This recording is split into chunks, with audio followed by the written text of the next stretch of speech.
I'm going to go ahead and introduce you to our moderator and our panelists. First up, we've got our moderator, Diane Haithman. Hello. And then we've got Jocelyn Sabo. We've got Courtney Mock. We've got Amanda Kozlowski. We've got Nasim Cambron. And last but certainly not least, we have Jenefer Brown. Guys, enjoy your panel. I have to give someone their mic back. I don't know who I took it from. I'm going to say it was you. Great. Should I have this? Well done, guys. Well, hi, everybody. Welcome. Do you have a good lunch? Yes. Having a good time. That's great. I've been lucky enough to be able to sit in on some panels myself so far, and I'm having a great time. So hope you are too. So we've met everybody, by name at least, and you certainly have some printed material that tells you all about these amazing women. I'm lucky enough that I've known some of them for a few years. Some of them are brand new to me, but definitely have been having a conversation with Lionsgate for a while. And this year, we're here to talk about something that is very important, I'm sure, to all of you, whatever aspect of this industry you're in, and that is Gen Z buzz. How do you connect with Gen Z and buzz? Which the word kind of goes into zeitgeist, which is what we've been talking about a little bit, is how do you find that? How do you find that connection? And I think I'm just going to start here with Amanda on that particular issue. First of all, who are they? You know, let's just say, who are they? Yeah, we were talking about this a little bit in terms of the generations, and the honest answer is any site you go to, any study you read is going to give you different age ranges. So the age ranges specifically don't matter, but you want to think about different things that happened in the world and in society that changed your view of things, right? And so Gen Alpha is the generation that's being born right now, all the way up to preteens. Generation Z, which we are talking about today, is in the teens and early to mid-20s range. And then you get into millennials, who's, I think we were saying, for those of us who identify as such, like Nasim, are sitting in the late 20s to early 30s up through mid-40s. And then Gen X is mid-40s to 60s. And then you get into boomer above. The reality is some generations, like for me, I identify as an Xennial because I sit right on the dividing line between Gen X and millennials. And the reason that's important is because the millennial generation was the first generation that was born without technology being such a key role in our lives. And then as adults or teens really experienced that. Gen Z is the first generation that came up, their entire memory is of the internet and mobile culture. And so that's why it's so significant. Yeah, and as that's how we figure out what that generation is, but why do we care? Why is there a difference between me and my subscription to Netflix or whatever and one of their connections with some of your content? Yeah, so like I was saying, I think the cultural references, they change. So there's consistency regardless of what age of audience you're talking to. And if any of us think back to when we were young, we were looking for constant things that are still relevant today, which is you were looking to be treated like a three-dimensional person, right? And to see three-dimensional characters that were having real experiences that felt authentic.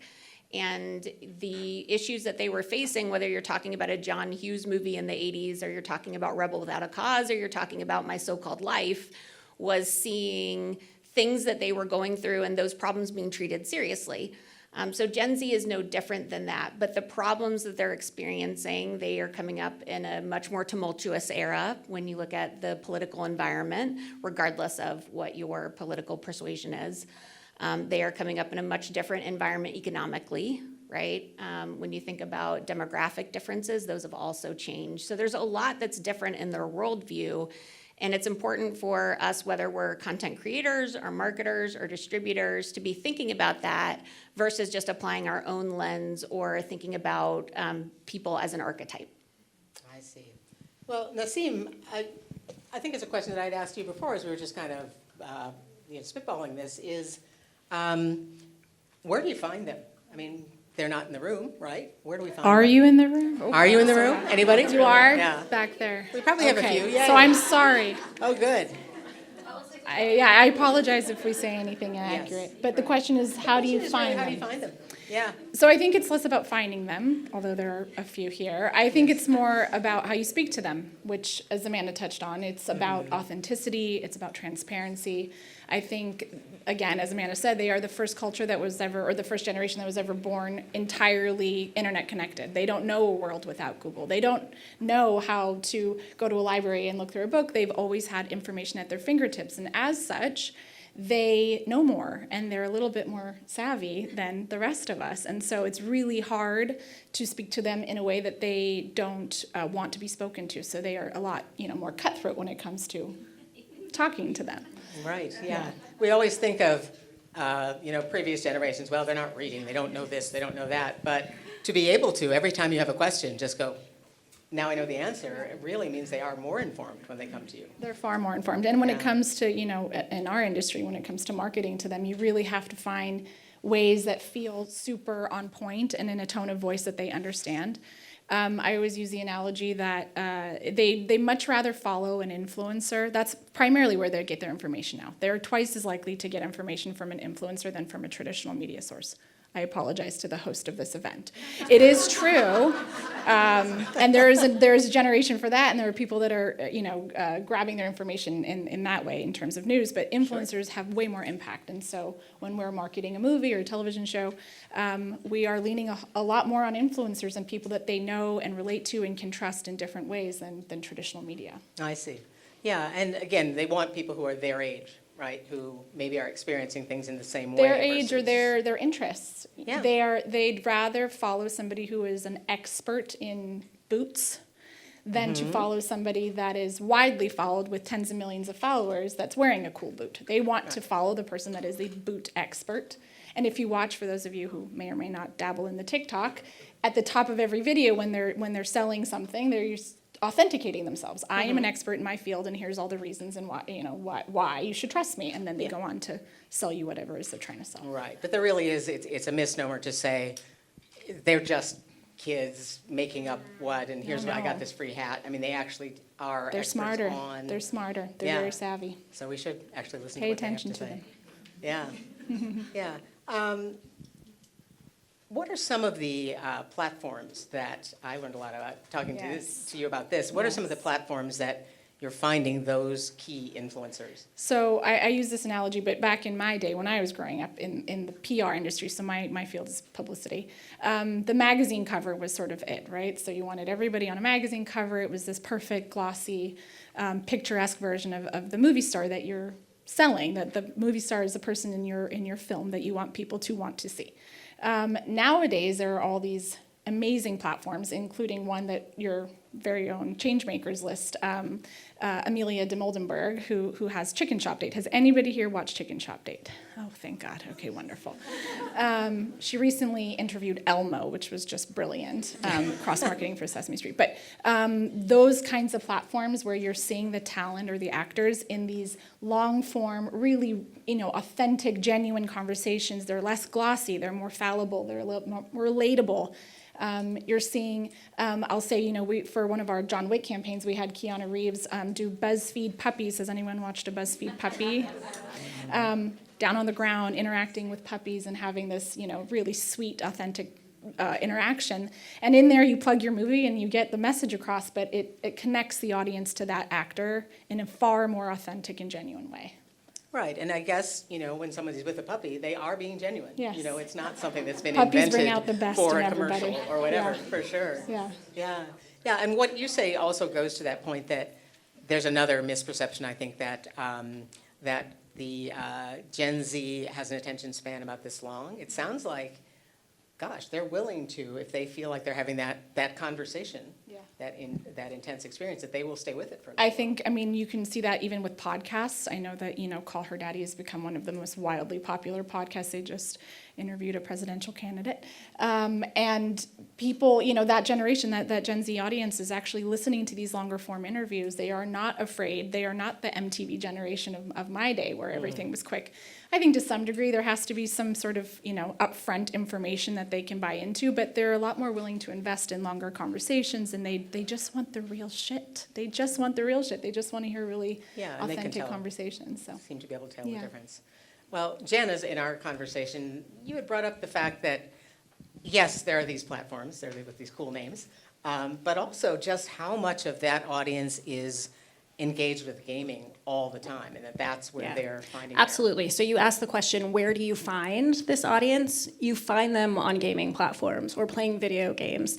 And I would not think of gaming as just video games. You really have to think about it as a social platform, because that is where Gen Z, and by the way, even to a further extent, Gen Alpha, is spending their time. And it's not just to play the games, that's part of the experience, but it's really about community building. It's a place that they engage with friends. How many people in here, raise your hand, play video games? You can be honest, no one's gonna judge you. I know it's an entertainment conference. The truth is, about 80% of today's population plays games in some capacity. But when you look at Gen Z, that number jumps to 90%, and when you look to Gen Alpha, that jumps to 95%. As a brand or an IP holder, 55% of Gen Zers who are on video games will buy and connect with brands that they see in the gaming space. So it's really important for us as we're thinking about how we extend our content, how we get to fans and reach them in all the ways that not only are they entertaining themselves, but again, socializing, right? This is part of their everyday life. You know, I think the statistic is 60% of Gen Z spends 3 hours or more gaming. Just think about that. And so if we're not there, we're really not reaching them in the way that they want to be reached. And so I think it's vital as a content creator, as a content studio, to be extending our IP. And more importantly, it's not just about extending it, it's really also about the interactivity and allowing the fandom to play. So Gen Z, Gen Alpha, they want to be able to play within these worlds, to create within these worlds and sort of make them their own. And so a lot of the work that we've been doing at the studio is thinking about extending into spaces like Roblox and Fortnite. And you've seen us launch a number of our properties in those spaces, and we're going to continue to do more and build upon that. And then also in the video game space, you know, the diversity in the types of games that people are playing. And so it might be role-playing games, it might be first-person shooter games. There's a wide range, mobile, PC, console. And so we have to make sure that we are creating content in all of those spaces and also allowing our fans to be able to play within those spaces with that content. And I would just add, if you haven't played games, it's worth spending a little bit of time, because I think that it is one of the fastest and most genuine ways to really educate yourself about the younger audiences that are viewing content. Well, is it a simple relationship of creating a game around one of your franchises, around John Wick, or is it placing things from John Wick into some existing game? How does it, is it? It's both. How does it work? It has to be both. You know, you certainly want to be able to create those truly like story-driven experiences that are embedded in the world of your characters and your film and television series.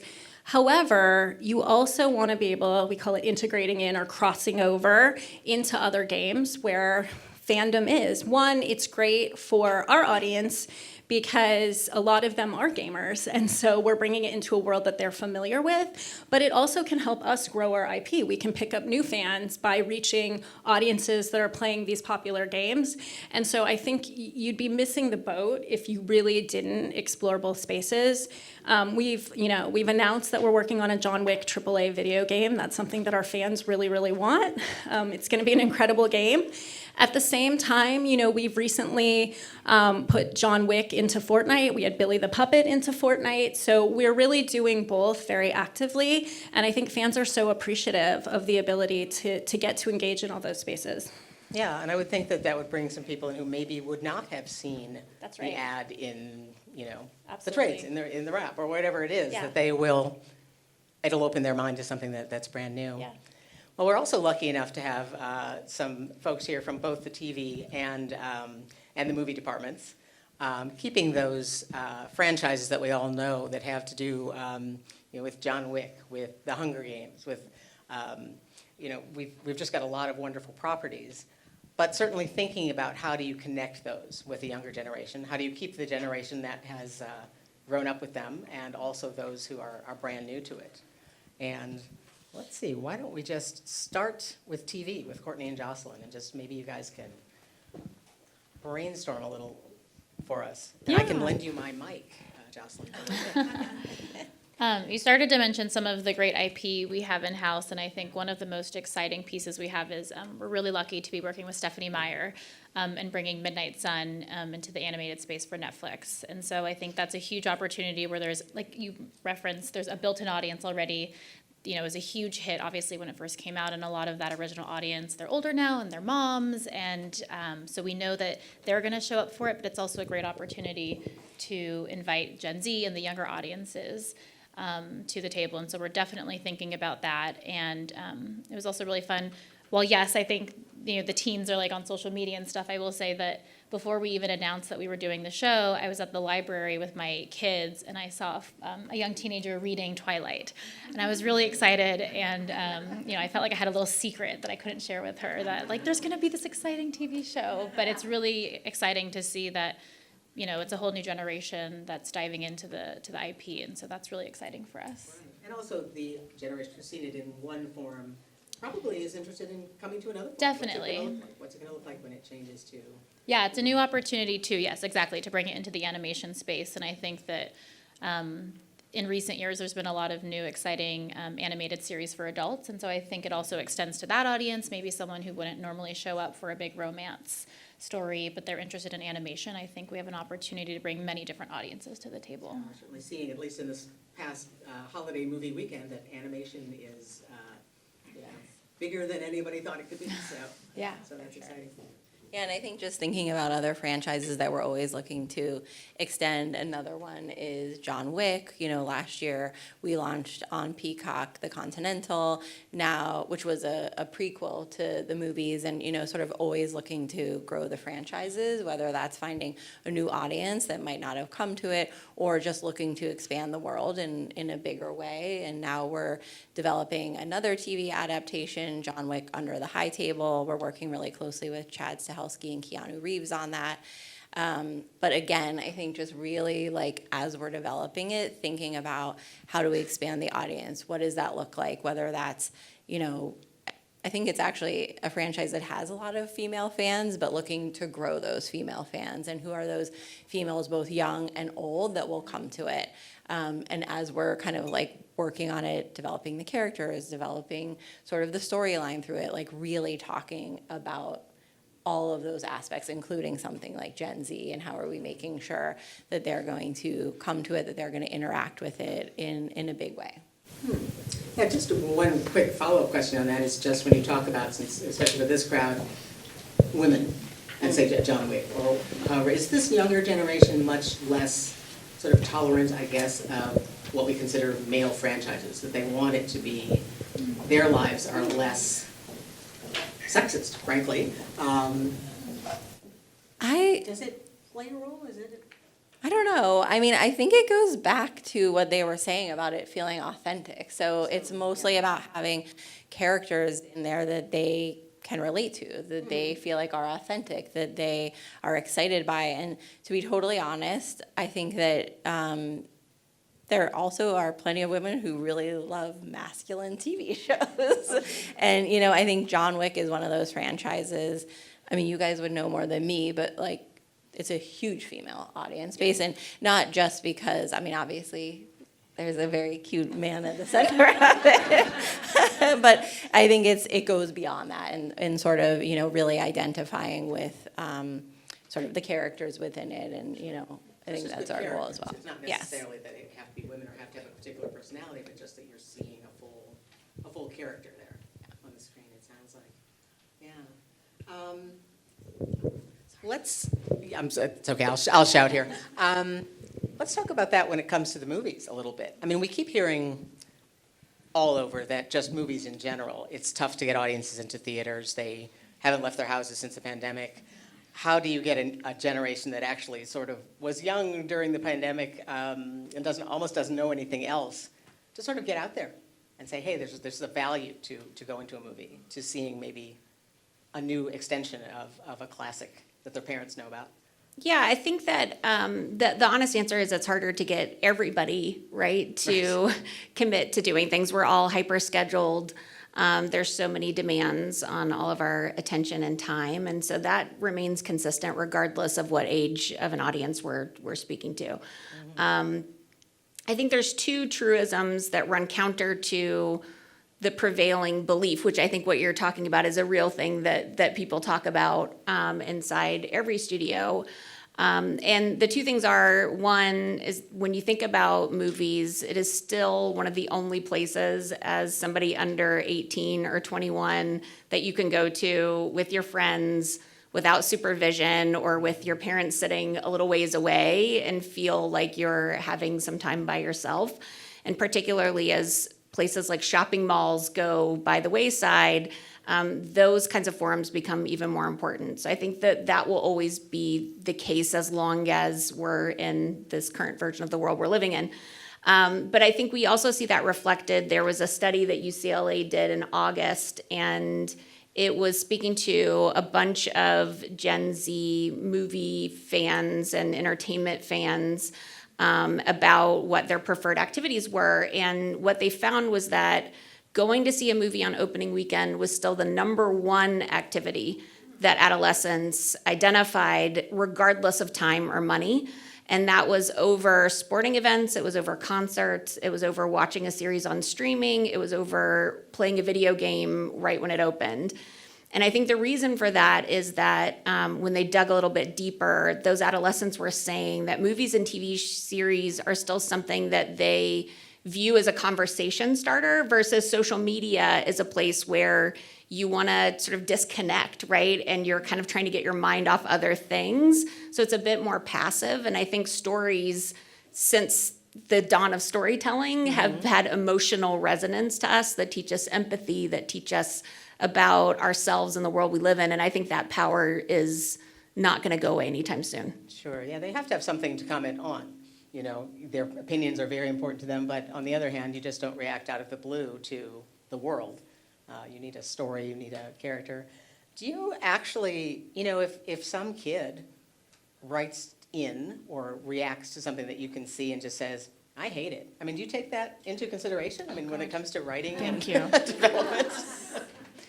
I would say that we really focus a lot on fan communities, and I'll give my colleague Brianna McElroy a shout out. She's not here today, but she runs our digital team, and she and her team had worked really hard on the Hunger Games campaign, and there was such, and this sort of goes back to your how do you bring in new generations. That campaign really benefited from an entire rewatch, a whole new generation of Gen Zers that had never seen the films, and at the time it was on Netflix, I believe, and so they had all sort of caught up. Sure. And so these fan communities had grown and had gotten really supercharged into it. And so she and her team and our marketing, our heads of marketing, Carrie Moore and JP Richards, we basically started having conversations with the fan communities and asking them, what do you want as a fan who's somebody who's either new to or has been following this franchise?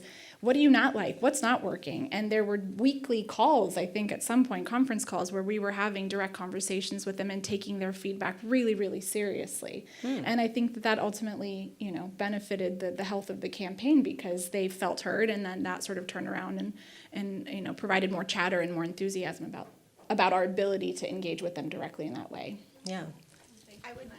Yeah. Yeah, please, both of you, I want to hear from We're you on fighting this. over a microphone. The question of do we listen to them is vital. If you are on social media and you are talking about our content, we are listening.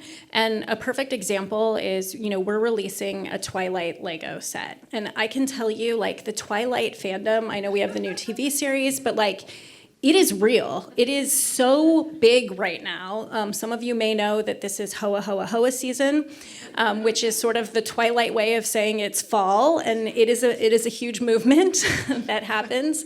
And so, we've created product around that. But Lego is a great example. So Lego has a creator program. So if you have an idea for a Lego set, you can go onto Lego and you can submit it. And someone submitted Twilight, a fan, and if you hit 10,000 votes, Lego will actually consider turning it into a product. And so a fan submitted an idea for Twilight. It's the Cullen house. And it was one of the fastest to reach 10,000 votes, sort of in the history of Lego product. And we as a studio, we looked at sort of the fan community that was rallying around that, and we said, absolutely, let's make the Lego set. And that's just one example, but so many of the products that we create, so many of the partners that we collaborate with, it's coming from fans asking or coming up with great ideas. I mean, we've done deals and partnerships with fans who have made things. We have found them on the internet and thought that they were really cool and reached out to those fans and said, hey, can we actually strike a partnership with you and we'll sell this together, or we'll give this out as a promotional item or whatever it may be. So I think it's vital, especially with Gen Z and Gen Alpha, that you are listening, and not only listening, but collaborating and working with them. Yeah, and I would say, just to tie onto that, it's not just about listening to audiences or to your consumers, it's also about listening to your staff. And so I think that's also part of what's really critical. I think that I want to believe that I remember exactly what it was like to be in my early 20s or in my teens, and I remember a very haloed version of that, right? Of either the highest highs or the lowest lows, but you're not thinking about, right, really what that was like unless you happen to, like me, have kept diaries, which are revolting to read. But I would say that when we have a script come in that we know is targeted to a younger audience, or we have a project where we know that that audience is critical, everyone from our chairman, Adam Vogelson, on down is talking to the younger staff and actually engaging them, because what we think may resonate oftentimes doesn't, right? What the young staff is really excited about, we may not always catch. And it's really important that you figure out how to tune your sensibility to the younger audience. And the only way to do that is to engage in a dialogue. It would be lovely if we could do it from a passive stance, but it's an active requirement. Well, we were talking a little bit about the fact that there is a smaller market for that there just isn't much for YA audiences, we call them, the young adults out there. And if they're so important, I'm wondering why. I'm wondering, and it's something we didn't talk about before, but since you're all here, why isn't everybody scrambling for this audience? Why is it tough to get these kind of projects out there? And Well, I think that having a YA hit obviously is huge, and you know, mentioning Twilight and Hunger Games, like that's all great. But I do think that, at least Jocelyn and I talk a lot about, like, it's really exciting though when you can have something that reaches all audiences. Jocelyn and I both have young daughters, and we think about, like, what are the shows that we could, as our daughters age and as they grow into preteens, like, what are the shows that we could watch together? And so I think that there are definitely opportunities, maybe fewer, for shows that are specifically YA, but I think it just feels like a nice win sometimes when that's like even the best movies, like when you bring multiple generations together. Right. Yeah, I feel like the most recent, it is ironic that there just aren't as many, and there, at least in TV, there aren't as many buyers that are really programming in that arena. But it is, I think the reason that when those hit, they hit huge is because they're not just catering to that audience. They are catering from 60 down to 6. In some cases, not always. Some of them aren't appropriate for 6, but maybe 16. But they really are grabbing multiple generations, and I think that's a huge reason why something like, I mean, we're not involved with the show, but something like Ginny and Georgia has remained such a massive hit. And there aren't that many. So when there's something that really speaks, when there is one, they show up and they watch it over and over. Right. So God, let's pass it back down. all the way down, Jen. Just having worked on the Hunger Games so extensively, I think one of the things that is so special about it, and a lot of the content that was coming out when you had all of these YA-heavy movies, is that it really treated younger audiences adult, right? That's the whole YA notion. And so I think it's really important that the content sort of respects the POV of that younger audience and doesn't sort of sugarcoat or gloss over important issues. And especially today, because of the role that media plays in our lives, how connected we are globally, we know what's happening around the world, right? These younger audiences, they're talking, they're connected to each other, these issues really matter. And so I think part of the problem is just finding content that has that level of authenticity and can speak to that audience in a way that makes them feel like their voice matters, their opinions matter, their thoughts matter. We were in this wonderful time where a lot of the content really was provoking that. And I think, the next wave will come along. We just haven't seen it yet. But, I always cite the Hunger Games as such a great example of that. And the fandom really appreciates that. Yeah, and it's funny that we're talking about another generation with the Hunger Games when it still feels new, and for young people, and that we're already on another generation.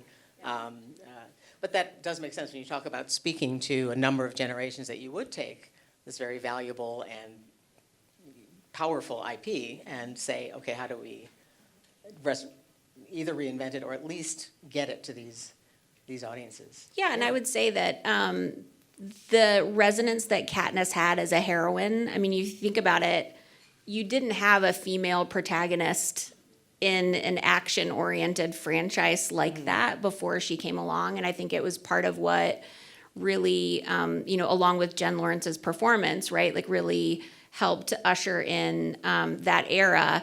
And I think that the world changed, and so the story of the Hunger Games has evolved with it, right? And so when we had Ballad of Songbirds and Snakes, it's a different time in the Capitol. It's much earlier, but it felt much more relevant to the world we're living in today. And we were really excited when Suzanne announced that she was going to have a new book, and we're expecting that will also have the same level of relevance to tomorrow. But I think to the point you were raising earlier about why there isn't more YA content, I think it's a great question, because when you think about a show like Euphoria, and you think about this new class of young actors that have star power, how many of them are coming from a single series, right? And it shows you the power of that. And we have a movie with Sydney Sweeney, and I think just from a marketing standpoint, the power of that celebrity can't be denied. Yeah. It was, so the film is based on the popular book, The Housemaid. So it's Sydney Sweeney and Amanda Seyfried. But part of the casting announcement, which is usually such an exciting part of being able to turn a book into a movie, is who's going to play the main characters. So we had Sydney and Amanda and our director, Paul Feig, post on socials, and really, again, very sort of gritty, authentic, just, her hiding behind the book with a cool music cue. And it was, wildly reposted and sort of set Book Talk on fire, if you will, and got, incredible press coverage, which is great for the publicist. So it was just sort of another signal of how being able to find these, these nuggets in our industry can be so impactful. All right. I mean, I had read somewhere that people with books would now kill to have an influencer just photographed holding their book. And that it does this isn't a generation that doesn't read, it's a generation that you've got to find them and say, hey, here's the book. Or you know Amanda Seyfried, but did you know she's going to be in this wonderful thing that's a book? Well, you can go get the book now while you're waiting for, that there's all of these steps they can take. It's a full circle, right? I think that books beget shows, beget movies, and therefore they spawn things. I mean, we're part of this sort of infinite loop of opportunity, which is cool. Yeah, which is a little alarming that it's all, just keeps circling around like that. But on the other hand, it's pretty wonderful that you can kind of get on where you want to get on. I thought we'd I'm just thinking we don't have a whole lot of time left, is just to kind of go down the row here and just get some final thoughts from you. I know there's probably a lot of people in this room who are sitting thinking, okay, I have a project. What would they like? What would what new thing are they open to? But that may not be what you want to comment on. I can comment on that. So, I mean, for our team, so I oversee global products and experiences, and that really is everything the studio does that jumps off the film and television screen. So that's theme parks and video games and consumer products. But for us, in a way, we kind of feel like we're a little innovation hub within the studio. And it's really our work to figure out where our audience is going, right? Because a lot of the work we do takes time. And so in order to do that, we really have to be purveyors of what's out in the world. And so I think my advice is really look around you and experience everything. Go to as many things as you can, watch as many things as you can, do as many things as you can. Sometimes it's really hard to drag yourself out of the house after a long day of work. However, if you do it, I think that there's immense reward to seeing all of the great things that are happening out there. And out of that is really how a lot of our incredible ideas spawn. So whether it's doing an escape experience, going to see a new theme park ride, playing a video game, finding it before other people have, and sort of that discovery is also really exciting. But I would just say the more that you can be a consumer, I think it's going to help you from a career standpoint and also help with the creativity in terms of how you can meet your audiences, where they're going to be. Not where they are today, but where they're going. It's really important to have your pulse on that. I'll bring it back to our Gen Z friends, which is that, and Amanda brought up a great point, I think listening to them, not feeling intimidated by them. They're incredibly smart. They want to be heard. They have a lot to say. And so for those who are in, multi-generational work environments, or your kids or your friends' kids, I think that listening to the Gen Z audience, they have plenty of information that can give us a lot of great signals and, what is the next great project that we should be paying attention to. Yeah, we don't have anyone here from the film creative team, but I can speak decently on what we're looking for creatively. Just bear in mind, not my field. I would say that our chairman is always pretty consistent about his test for greenlighting any movie that comes through our doors. And so we are looking for, one, does it have the capacity to be creatively excellent? Which sounds like an easy question. It's actually the hardest question to answer. The second is it clearly marketable? Is there a defined audience that you are speaking to? Do we know what the way into them is? And the third is there more opportunity? Is there more upside if this succeeds than there is risk and failure? And so if you're doing, a $200 million historical war epic that you're trying to target to Gen Alpha would be very complicated, right, to accomplish those things. So I would say those are the things that we're looking for regardless of the audience or the project. But I do think that marrying that with the authenticity, are your characters richly drawn, is really critical, I think, for any generation, but particularly the one we're discussing. I'm just thinking about more what Jen was saying about just looking around you. And I think even before this, I have a Gen Z sister, and I was like, what are you watching? Where did you find that? Who told you about that? And why do you like it? And I think the holidays are a great time. I mean, any family member, I always love, especially family that doesn't live in LA where we're surrounded by billboards. I'm always curious, where did you hear about that show and why are you watching it? Mm-hmm. So I enjoy kind of just asking family and friends. That's a really good idea, actually, researching. I guess I can speak a little bit towards sort of what we're looking for on the TV side at this moment. I think that everyone is really feeling a pressure. It's been a very difficult time to sell, and certainly even harder to get things ordered and on the air. And I think for us, it's actually, in a weird way, there's the pressure of it, but also it makes our job easy in a way because the bar is so high to say yes to things that there's a little bit more clarity in terms of yes, this is it, and no, I don't think this has it. But, I think it really is a moment in time where people want things that feel entertaining and commercial. They really want things that are contemporary, ongoing series.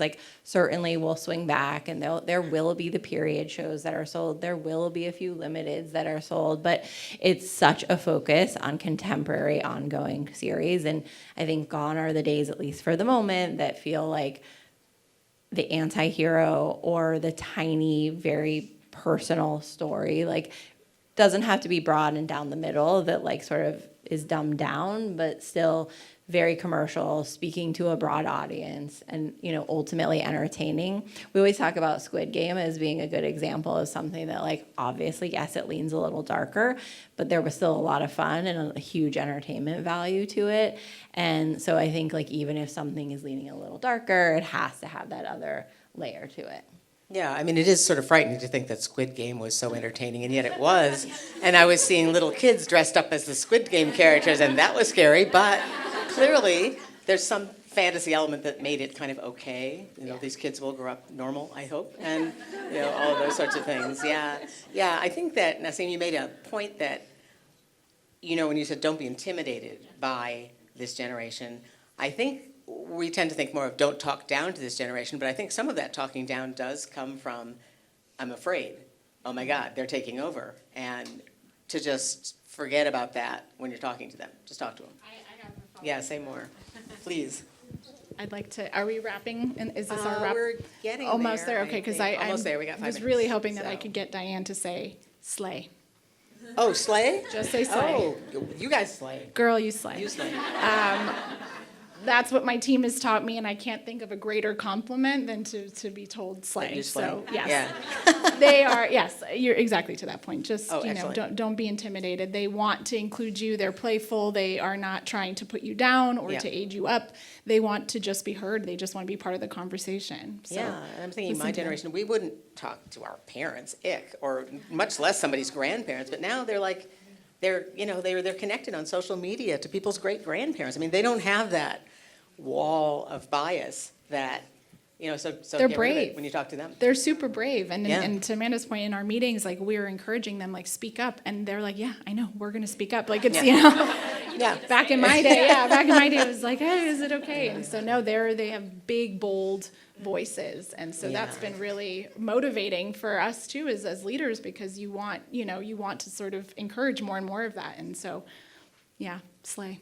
Yeah, well, we'll keep doing that. Although I did come from a panel where the moderator said, or one of the panelists said, are any of you out there still doing Wordle? And I thought, I just finished Wordle. It was like 2 seconds ago. I was feeling very old, but it's sort of like there's just a million different ways to reach people and just find out what those are. Yeah. Do we have any time at all for any questions? I guess we could take one. Does anybody have a quick question? I see a hand back there. Gen Z girly back Gen there. Z. Gen Z. Hey, girl. Speak. Slay. Yeah. Can you all hear me? Yes. Well, I'm hollering. As a representative of my generation, I would love to say that in addition to all of the remakes and the franchises, we also crave originality. Other generations as well. I would love to know what you all are doing within your various content fields to promote that originality, and especially from Gen Z creatives who are young, who are in the market right now. As this industry is contracting, as all the media says, what are you doing to uplift us and bring us into the conversation and into the writers' room? Oh, yeah. So to Nasim's point, right? Like invite the conversation. They are not shy. Yeah. Love that. Love it. It's awesome. And don't ever lose that. On the film side, most of the things that I would point to, we can't talk about yet, but there are multiple projects that I can think of offhand where there are younger storytellers telling fresh original stories that are working their way through our pipeline. So for us, a lot of that is to the point I was talking about earlier, is really listening to the young people in our process of reviewing scripts and really thinking about it from that lens. I would also say,